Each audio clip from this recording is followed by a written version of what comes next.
السلام عليكم جايز وإذن سلام نيباتين قديقسي official caawa barnaamij yar rabnaa inaan ka hadalno soo hore idinku sheegay youtuberada saameynta aan igu leh oo aan aad u taageero aan hore ugu soo hadlaadin dhahay caawan waxaa miiska noo saaran Zaki bin Xaaji cidii taqaano way taqaanaa Zaki bin Xaaji runtii 2020 dhammaadkiisa daawashiisa bilaabay TikTok ka soo bilaabay ilaa iyo maxallayda Facebook ismaari laakiin YouTube-ka aan aad ugu xiranahay waa qof badanaa dee positive ah dagaal ku jirin dee mar walbana wanaag ka hadlo fahanteen waa ninka kaliya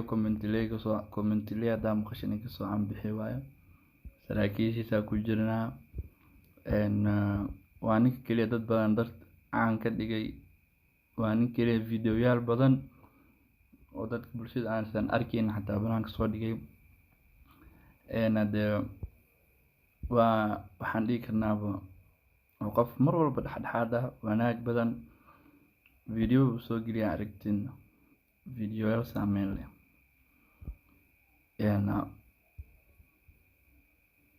waxaa waaye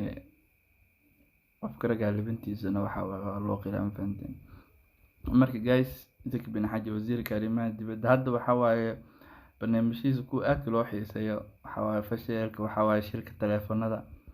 video usbuuca ugu qurux badnaa hadda maalmahan aroosyada ku kacsan yahay waxaa waaye waxyaabo badan sida say walaayada ajaanibta maaragtay anaga